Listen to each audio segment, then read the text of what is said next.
এইবার তাহাজ্জুদের সময় হতে হবে, তাহাজ্জুদের নামাজ পড়ে যার যার ভোট কেন্দ্রের সামনে গিয়ে ফজরের জামাত পড়বেন।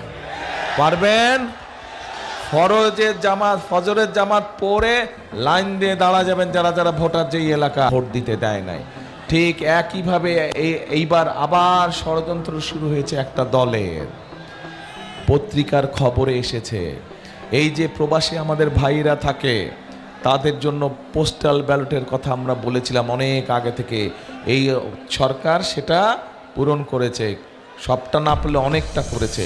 কিন্তু পত্রিকার খবরে দেখলাম যে এই যারা নিচ্ছে, এই যে মা বোনদেরকে, নিরীহ মা বোনদেরকে যারা এই যে এনআই নাম্বার নিচ্ছে বিভ্রান্ত করে বিভিন্ন কথাবার্তা বলছে, এরা ৭১ সালে যে আমরা দেশ স্বাধীন করেছিলাম লক্ষ শহীদের রক্তের বিনিময়, সেই সময় তাদের একটি ভূমিকা ছিল। কি ভূমিকা ছিল?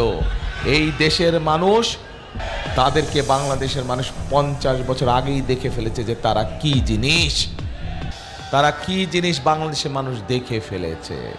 কাজে এই ষড়যন্ত্রকারীদের বিরুদ্ধে আমাদেরকে সজাগ থাকতে হবে। প্রিয় ভাই বোনেরা, এই যেই ভোটের অধিকার আমরা অর্জন করেছি, শুধু ভোট দিলেই আমাদের এবার চলবে না। এই ভোট দেওয়ার মাধ্যমে আমাদেরকে নিশ্চিত করতে হবে যে কারা আপনাদের জন্য কাজ করবে, এলাকার উন্নয়নের জন্য কাজ করবে, দেশের মানুষ